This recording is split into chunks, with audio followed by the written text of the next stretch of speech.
जहां इंद्रियों को दिव्य करना है वहां हम इनको और मलिन कर रहे हैं।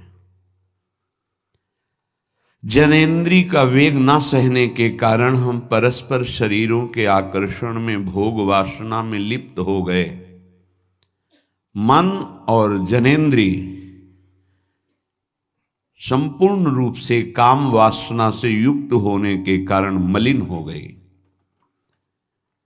ये देह पिंड, चाहे पुरुष शरीर हो चाहे स्त्री शरीर हो, कोई खास बात नहीं इसमें खास बात है भगवान की प्राप्ति कर लेना। खास बात है तुम्हारा चिंतन दिव्य हो जाना। खास बात है इस शरीर से सबकी सेवा बन जाए। माता पिता, भाई बंधु, परिवार, समाज, राष्ट्र, धर्म, भगवान, सबकी सेवा बन जाए तो ये शरीर सार्थक हुआ। नहीं क्या मांस का पिंड है, रक्त संचरित, नसनाड़ियां, हड्डी, त्वचा, और इसमें जो डालो मलमूत्र बन गया। जितने द्वार हैं उनका सबको परिचय है ही है। कौन से सुख के लिए परस्पर शरीर में आकर्षण होता है? सच्चिदानंद सुख की लालसा वाला शारीरिक सुख के भोग में यदि अनेक जीवन व्यतीत करने के बाद ये भी जीवन व्यतीत कर दिया तो हाथ क्या लगेगा? इतना जीवन व्यतीत कर दिया, क्या हाथ लगा? बहुत विवेक विचार की जरूरत है। धर्मयुक्त काम भगवान ने अपना स्वरूप बताया है सृष्टि संचालन के लिए।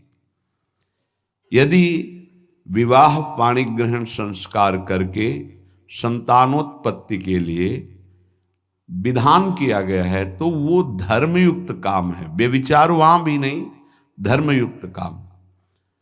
अन्यथा धर्म विरुद्ध यदि काम का सेवन किया जाए तो घोर पापाचरण बनने लगता है और मलिनता पे मलिनता होती चली जाती है।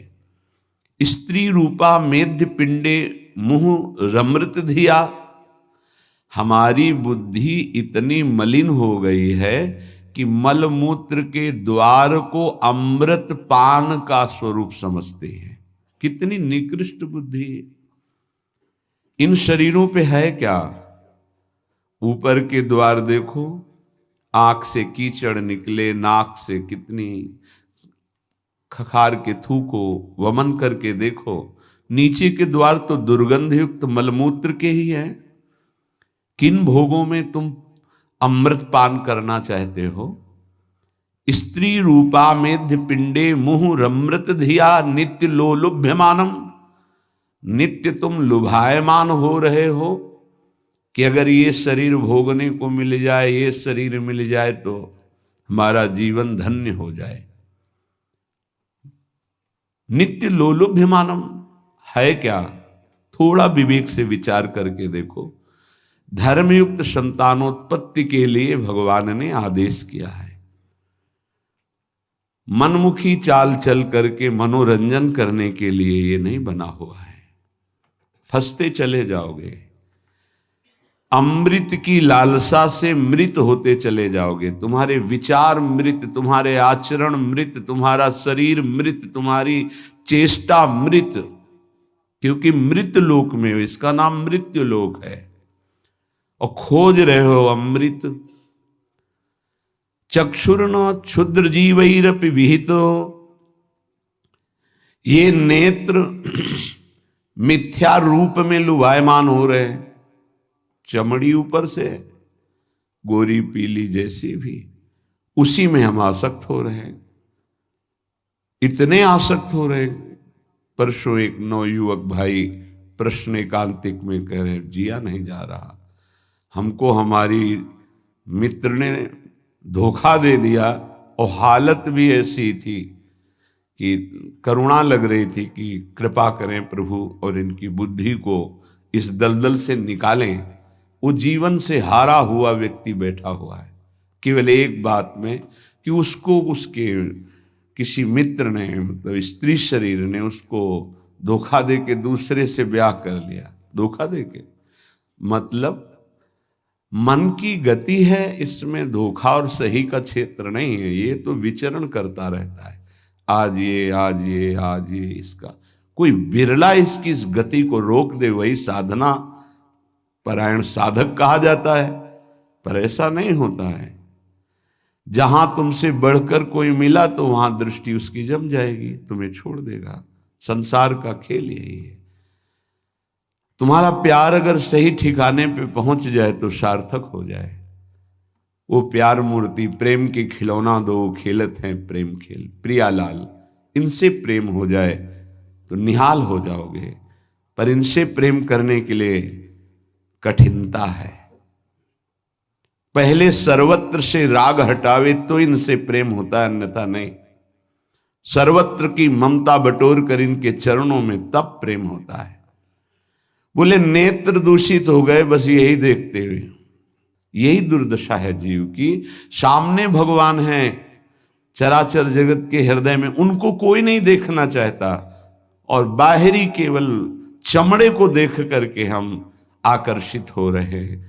ये चमड़ी ज्यादा दिन नहीं टिकेगी। जिसकी तुम देख रहे हो उसकी और तुम्हारी भी ये नष्ट होने वाली है। इन्हीं को शासन में साधक रखता है। नेत्रेंद्री हम जहां चाहें वहीं जाएगी, अन्यथा नहीं जाएगी। अभ्यास कीजिए नाम जप के द्वारा। ऐसे थोड़ी कि बात कर रहे हो किसी संत से भगवत चर्चा और तुम्हारी दृष्टि जा रही बार बार, और इतनी हिम्मत तुम्हारी कि भगवत भाव के वातावरण में तुम्हारी अशुद्ध वृत्ति उधर देखने की कोशिश कर रही। क्या देख रहे हो? चुप, एकदम शांत। चक्षुर्न क्षुद्र जीवैरपि विहित मृषा मानना अत्यंत मग्नाहा। ये क्षुद्र जीव समझ नहीं पा रहे कि नेत्र किसके लिए मिले। ये नेत्र मिले भगवत साक्षात्कार के लिए। ये विचार करो 5 मिनट आंख बंद करके, अगर ऐसे ही तुम्हारी आंखें छीन ली जाएं तो सोचो कैसा तुम्हारा जीवन होगा। जिन आंखों से तुम गंदी बातें कर रहे हो, गंदी बातें देख रहे हो, यही आंखें भगवान छीन लेते तुम्हारी, तो क्या तुम्हारा जीवन होता। आज तुम्हें भगवान ने आंख दी है, तुम इससे धर्म का दर्शन करो, सब में भगवत दर्शन करो, श्री विग्रह के दर्शन करो, संत दर्शन करो, नेत्र पावन करो। नेत्रों को दूषित कर लिया हमारी वाक इंद्री।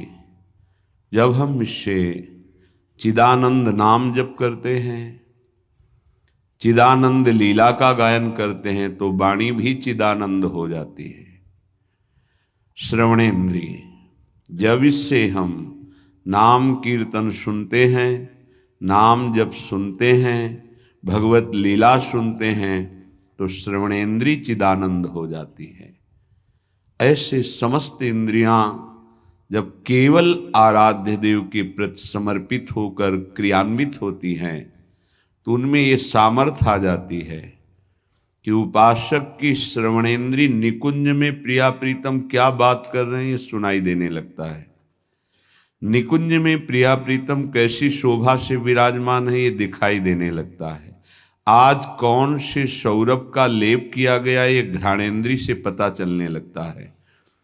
प्रिया प्रीतम की दिव्य लीला का इंद्रियां अनुभव करने लगती हैं, जो कि इंद्रिय मन से बिल्कुल अगोचर है।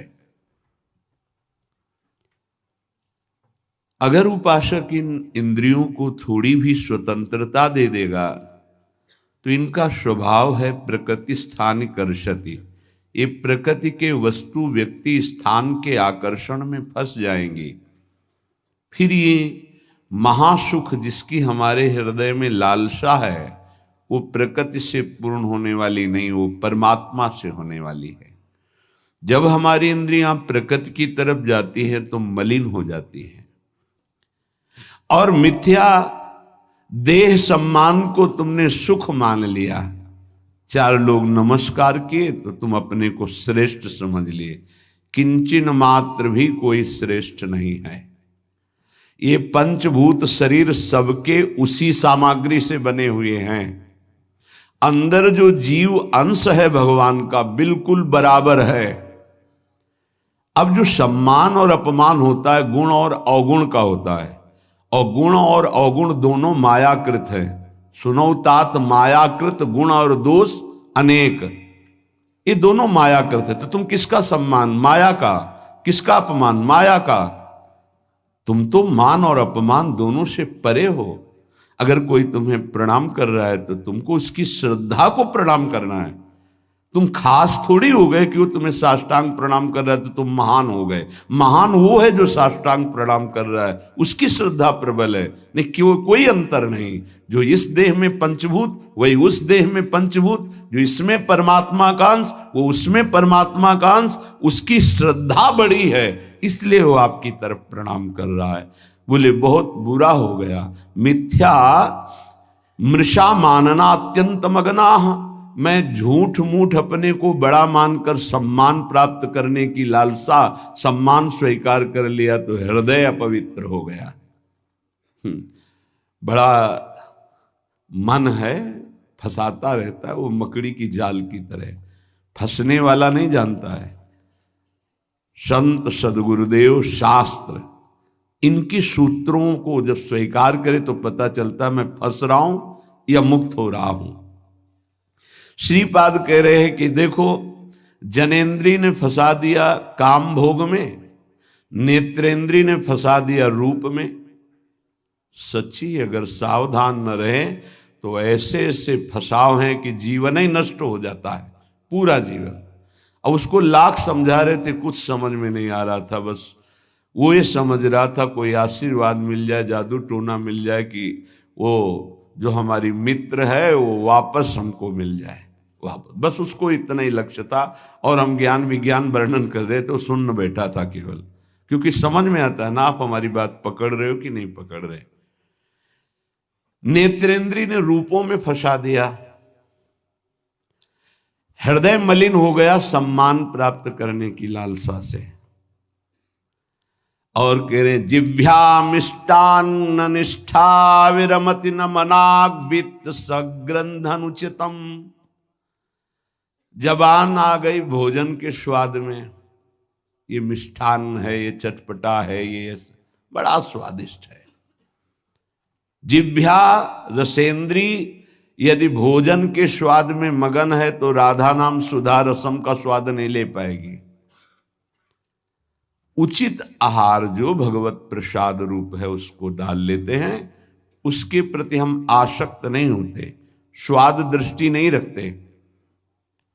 पूर्व के संत भगवान के दर्शन होते थे, खप्पर रखते थे नारियल का, नारायण नारायण, दाल खीर रोटी जो भी मिला खप्पर में डाला मिलाया। स्वाद से मतलब नहीं, प्राण पोषण से मतलब है। और यहाँ धनिया की चटनी अलग, टमाटर की चटनी अलग, भरा हुआ मिर्च अलग, ये अलग ये अलग, तो फिर राधा नाम सुधा रसम भूल जाओ। ये 2 अंगुल की जबान है, बस इतने में सारा खेल है। यहाँ से नीचे उतरने पर कोई स्वाद नहीं है, भाई इतने में घुमाने का स्वाद है। और अच्छे अच्छे इसी में फंस जाते हैं। जिसकी रसेंद्री विजयी नहीं हुआ रसेंद्री से, वो हर इंद्री का विजयी होने पर भी विजयी नहीं माना जाता। रसेंद्री विजयी जनेन्द्री विजयी जरूर होगा, और रसेंद्री जनेन्द्री विजयी संपूर्ण इंद्रियों का विजेता माना जाता है। धैर्यवान उसे ही कहते हैं जो 2 इंद्रियों को काबू में कर ले, रसेंद्री और जनेन्द्री। रसेंद्री मिष्टान्न आदि भोग पकवान पाने के लिए लोलुप जीवन हो गया, पेट बढ़ करके छाती से 1 बीता ऊंचा हो गया है। उठने बैठने में दिक्कत होती है, पर पाने के समय और कितना अधिक पाया जा सके, ये स्वाद वो स्वाद वो स्वाद कितना पाओगे, मर जाओगे पाते पाते, फिर भी तृप्ति नहीं होगी। बहुत विचित्र वासना है, बहुत विचित्र वासना है। चित्त वित्त सग्रंथ अनुचितम। सच्ची बात, आज चरित्र भगवत धर्म मर्यादा इसका महत्व धीरे धीरे समाज से हटता जा रहा है, धन का महत्व होता जा रहा है। क्या दुर्दशा है। बोले मनाग वित्त सग्र धनुचितम, अनुचित रूप से धन कभी सुखी नहीं हो सकता जो अनुचित रूप से धन प्राप्त करता है। हा वृंदारण्य कान्या भवति मम गतिश्चेदहम त्वत्स्थितोपि, मेरी क्या गति होगी जब मेरी इंद्रियां और मेरा मन ऐसा है। मैं आपका आश्रय लेता हूं, आपका वास स्वीकार करता हूं, मैं समझ गया कि मेरे से अब कुछ नहीं होने वाला, मेरी अनन्य गति आप हो। हे वृंदावन, आप मेरा सुधार कर दो। अब मैं कहीं किसी की ओर नहीं देख सकता, सिर्फ आपका आश्रय लिए हूं। भाव ये है कि हम सब तरह से हीन हैं, हर इंद्रियां हम पर विजय प्राप्त किए हुए है। उल्टा इंद्रियों पर हमें विजय प्राप्त करना चाहिए, इंद्रियां हम पर विजयी हो गई हैं, अब हम कैसे मुक्त हो। तो बोले धाम का आश्रय ले लो, बड़ा महत्व है। धाम कृपा करके आपको सत्संग प्रदान करेगा। यदि आप सत्संग के अनुसार सुलझ के चल पावे तो क्या होता है, जन्म जन्मांतर से मलिन बुद्धि होती है और बहुत भागती है बुद्धि। जैसे जंगली नील गाय देखा हो, गर्दन उठाई भागती चली जा रही, ऐसे ये भागती बुद्धि। अगर इसको कोई रोक सकता है तो गांव में एक लंगड़ बांधा जाता था। लंगड़ समझते हैं, दो टांगों के बीच में एक मोटा सा लकड़ी का। अब वो भाग नहीं पाएगी ऐसे। गुरु कृपा, गुरु आदेश, गुरु शासन, ये बुद्धि के ऊपर लंगड़ का काम करता है। तुम्हें पता ही नहीं गुरु के हृदय में अनंत माताओं जैसा प्यार होता है। जैसे भगवान गाली देने वाले को भी परम पद देते हैं, उन्हीं के दास हैं वो। किसी का अमंगल संत के द्वारा, गुरुदेव के द्वारा नहीं। आपका विचार, आपकी सोच आपको अमंगल के रास्ते पे खड़ा करके और ऐसा धक्का देगी कि शायद है फिर बचा पाने की स्थिति ना रह जाए। सगर के जो पुत्र 60,000 थे, भगवान कपिल देव जी का अपराध कर दिया, आश्रम को विध्वंस करने लगे। घोड़ा वहीं बंधा हुआ था, किसी ने बांध दिया था, उनको पता भी नहीं था। उनको लगा कि इन्होंने ही ऐसा किया होगा, हमारा विश्व विजेता घोड़ा इन्होंने पकड़ लिया।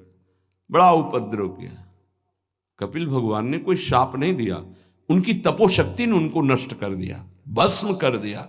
जिनके उद्धार के लिए उन्हीं के वंशजों में क्रमशः आराधनाएं हुई, फिर पर सिद्ध कर पाए भगीरथ जी और भगवती गंगा को लाए और अपने पुरखों का उद्धार किया। जो थोड़ा भी अपनी बुद्धि को तुम भगवत मार्ग से विमुख करोगे, वो आपको फंसाने के सिवा और कोई मार्ग नहीं बता सकती। यहां समिटना है, अपने अस्तित्व को मिटा देना है, प्रभु के चरणों में पूर्ण आश्रित हो जाना है और जीवन मुक्त हो जाना है। ये रास्ता है। यदि हम भगवत मार्ग के पथिक हो करके थोड़ा भी अपने मन के अनुसार चलेंगे तो मार्ग बदल जाएगा। गुरु आज्ञा तज करें जे बान, यह अधर्म यह सब हानि, कान न रसिकन में रहे। पर जैसे जंगली नील गाय होती है ना, उसको ऊपर कोई शासन बर्दाश्त नहीं। वो जब दलदल में फंसती है तब उसकी चाल रुकती है, अन्यथा नहीं। तो माया प्रपंच का दलदल जब ऐसी बुद्धि वालों को रोकता है, तब उनको याद आता है कि क्या मैं कहीं गलत मार्ग पर चल पड़ा क्या। पर जब तक फंसता नहीं तब तक उसे पता ले चल। माया ऐसी बचाव पक्ष से उसको ले जाती कि इतनी दूर पहले ले जाऊं कि ये लौट ही न सके, तब बात बनेगी। श्रीपाद कह रहे हैं कि सब इंद्रियों ने, मन ने हमको अपने अधीन कर लिया। अब तो हे वृंदावन आपका सहारा है। बनाया हुआ सिद्धांत है। रही मन देखी बड़न को, लघु न दीजिए डारी, जहां काम आवे सुई, कहा करे तरवारी। और सिद्धांत उन्हीं का बनाया हुआ है। अगर गुरु चरणों में लघुता आ गई तो विश्व ब्रह्मांड में महत्ता स्पर्श ही नहीं कर सकती तुम्हारा।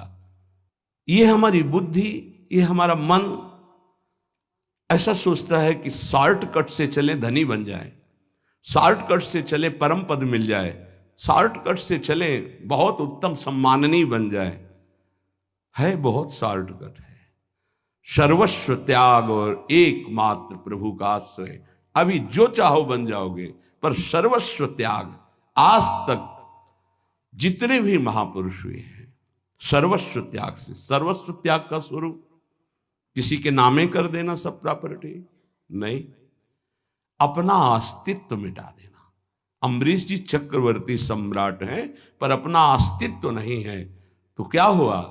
सुदर्शन चक्र उनकी रक्षा में है और भगवान दुर्वासा जी को द्विज कहते हैं और अम्बरीश जी को भक्त कहते हैं। अहम भक्त पराधीनो अस्वतंत्र इव द्विज। तो मैंने वृंदावन का आश्रय लिया, अब वृंदावन संभालेगा। तो वृंदावन किस रूप में संभालता है? संत रसिक सदगुरुदेव के रूप में संभालता है। यदि हम ना उनकी आज्ञा का पालन करें, अवहेलना करें, तो बड़े कृपालु हृदय के होते हैं जो संत हैं। संत सरल चित जगत हित, जानि स्वभाव स्नेह। तुम क्या जान पाओगे कि हृदय में तुम्हारे ही प्रति कितना दुलार है। सांप को चाहे जितनी प्रार्थना करो, आरती उतारो, दंडवत प्रणाम कर लो, कह दो सीधे चलो तो कभी नहीं चलेगा वो। उसकी चाल ही टेढ़ी होती सांप की तरह। ऐसे जो कुटिल बुद्धि के होते हैं, हाथ जोड़ो, पैर छुओ, दुलार करो, गले लगाओ, जीवन दे दो, लेकिन वो सांप की तरह ही कुटिल बुद्धि से चलेंगे। उनका जो विषैला स्वभाव है वो उनकी आध्यात्मिक शक्ति का नाश करता है। उनको लगता है मैं बहुत बड़ा अध्यात्म कर रहा हूं। अध्यात्म कहां से होता है? गुरु आज्ञा से होता है। अध्यात्म कहां से होता है? गुरु मंत्र के निरंतर सुमिरन से होता है। अध्यात्म जिसके अंदर है तो त्रिभुवन का संपूर्ण वैभव उसको मृत तुल्य लगता है। मृत तुल्य, न पारमेष्ठ्यम न महेंद्र दिष्ण्यम। आपको लगेगा भरण पोषण कैसे होगा? तो भगवान, उनके वचन यही भक्त का आश्रय होते हैं। भगवान ने कहा अनन्यश्चिंत्यन्तो माम, तुम्हारी एक ही जिम्मेवारी है, तुम केवल मेरा अनन्य चिंतन करो। और जो अनन्य चिंतन करता है, ये जनाः परिपासते, जो ऐसी उपासना करता है अनन्य चिंतन से, तो योगक्षेमम वहाम्यहम, मैं उसके योगक्षेम का वहन करता हूं। अप्राप्ति की प्राप्ति और प्राप्ति की रक्षा ये मैं करता हूं। शुद्ध परमार्थ को जान लो, जीवन मुक्त हो जाओ, फंसने में देर नहीं लगती। ये मन कभी भी कहीं भी कैसे भी आचरणों में फंसा सकता है। अजामिल जी अपनी इंद्रियों की चंचलता को शासन में लेकर के अपने पिता की सेवा में गुरु भाव से लगे थे। बड़े धर्मात्मा पिता थे। एक दिन वो समिधा लेने के लिए गए तो जंगल में देखा एक शराब पिए हुए व्यक्ति किसी वैश्या से सहवास कर रहा है। अचानक दृष्टि पड़ी। शास्त्र आज्ञा करता है ऐसे दृश्य को एक बार अचानक दृष्टि पड़ने पर दोबारा ना देखा जाए और नमस्कार वृत्ति कि भगवान की माया है, आगे बढ़ जाए। पर वो तो सेवा को छोड़ करके उसी को केवल देखने लगे। देखते ही चिंतन बढ़ा। चिंतन बढ़ता ही संगस्तेषुपजायते, संग की इच्छा आसक्ति प्रकट हुई। जब वो पुरुष चला गया तो उस वैश्या से मिले और कहा मैं आप पर आसक्त हो चुका हूं, तो उसने कहा मेरे जीवन का उद्देश्य ही है आसक्त पुरुषों से धन लेना, उनको सुख पहुंचाना। कहा पूरी पिता की संपत्ति सब वैभव लुटा दिया। आखिरकार उसी के पास रहने लगे, उसके दास बनकर रहने लगे, क्या क्या अमंगल कार्य करने लगे। जहां संविधा लेने गए थे यज्ञ के लिए, वहां पशुओं का हिंसा करके और मांस रांधना खाना, ये सब बहुत गंदा जीवन। एक बार थोड़ा भी कोई धर्म का अनुष्ठान करे तो धर्मो रक्षति रक्षिता, धर्म उसको बचाने की कोशिश करता है, रक्षा करता है। गांव में संत मंडली आई, मंडली ने पूछा यहां कोई पवित्र उदार संत सेवी का घर हो तो बताना, वहां आज हम रुकना चाहते। पूरी संत मंडली ठाकुर को भोग लगाएंगे, आरती पूजा और सुबह चले जाएंगे। हाँ, उन्होंने कहा सबसे ज्यादा पवित्र अजामिल है गांव के बाहर, जो वो बगीचा भी सामने वाला उन्हीं का है, वो वैश्या का था। संत स्वभाव विश्वास से होता है, संतों का स्वभाव जो सिद्ध होता है वो विश्वास से होता है। आज तक कभी ऐसा संशय नहीं होता कि आदमी ऐसा बोल रहा है तो इसमें कुछ झूठ भी हो सकता है क्या? नहीं, पर बाद में ऐसा लगता है कि इनको सत्य बोलना आता ही नहीं है। संसारी आदमी को आचार्य की बात फिर याद आती है, पाए जान जगत में सब जन कपटी कुटिल कलयुगी टंचु। कपट और कुटिलता के बर्ताव किसी और कुछ आता ही नहीं। कई बार सत्संग में प्रार्थना की कि एक जगह ऐसी रखो जहां झूठ मत बोलो, कपट मत करो, गुरु दरबार। दंड दो या पुरस्कार दो, आपके हैं, गलत हैं या सही हैं आपके सामने है। एक जगह तो, पर और जगह सब फिट हो सकता है, एक जगह जरूर छल कपट करेगा, क्योंकि पतन वहीं से होता है, जीव का पतन वहीं से होता है। जहां गुरुजनों से कपट और छल किया गया, माया जो कपट का जाल और छल का बिछाती, उसे कोई नहीं काट सकता। माया के जाल को कोई नहीं काट सकता। काटने के लिए गुरु प्रसन्न साहब अनुकूला। जैसे हमसे बोला जाता है, संतों से बोला जाता है, अक्षरशः लगता है सत्य बोल रहा है, संशय ही नहीं, क्योंकि विश्वास की धरा से ही चला जाता है, विश्वास ही होता है। तो संत जनों ने जाके वहां डेरा लगा दिया। ठाकुर जी विराजमान के, आरती पूजा शुरू, इतने में देखा एक मलिन वस्त्र पहने और एक हिरन कांधे पे टांगे और अस्त्र ली हुई वहां। अजामिल ने जीव ही संतों को देखा तो संत दृश्य जी में पातक टरे, हृदय एकदम आर्त भाव से रो पड़ा और याद आई वो बात कि जब मैं जवान था तो कैसे धर्म का अनुष्ठान करता था, कैसे मैं पिता की आज्ञा से भगवत आराधना में, हाय मेरा जीवन किस तरह नष्ट हो गया। नजदीक गया, साष्टांग दंडवत। देखते ही संतों ने समझ लिया। उन्होंने कहा भाई ये बगीचा आपका है? बोल भी नहीं पा रहे थे, बस इशारा किया। हाँ बोले, बताया गया था कि गांव के बाहर एक ब्राह्मण हैं, बड़े पवित्र हैं, तो आपका ही नाम अजामिल है। बोले प्रभु ये तो आपके साथ उपहास किया गया है, मैं पवित्र नहीं, बहुत नीच पापी हूं। ऐसा धर्म का त्याग करके पापाचरण में वैश्या के मल जैसे अन्न से उदर पोषण करता हूं, ये देख रहे हो आप हिंसा, मेरे जैसा पातकी भ्रष्ट कोई नहीं होगा, ये तो आपके साथ उपहास किया गया। उनका भाई अब रात्रि में तो ठाकुर जी नहीं हटाएंगे, यहीं विराजमान करेंगे, पर आपका कुछ पाएंगे भी नहीं। तो चरणों में लौट गया, महाराज क्या अब भी मेरा उद्धार हो सकता है? कहा हाँ, आखिरी श्वास तक जीव को भगवत प्राप्ति का अवसर दिया जाता है। एक उपाय है, मैं देख रहा हूं तुम्हारे द्वारा वैश्या से एक अभी पुत्र होगा, तुम उसका नाम नारायण रख देना, बस।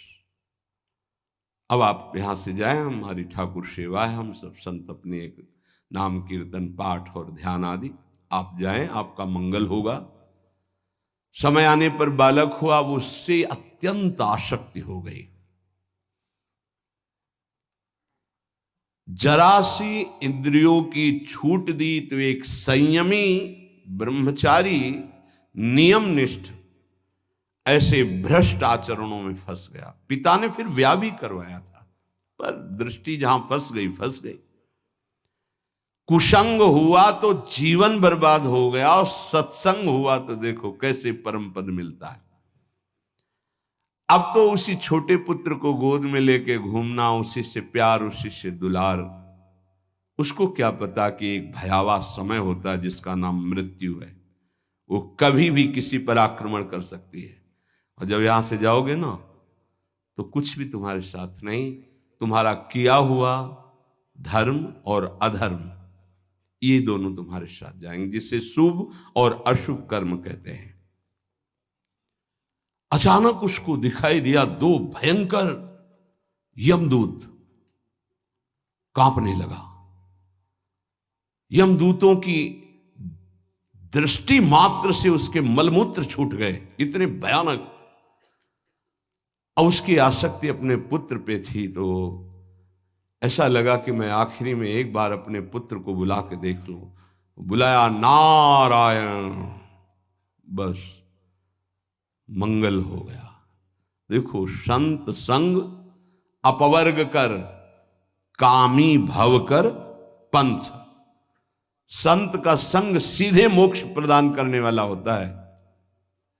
नारायण, एक बार जी ही पुकारा,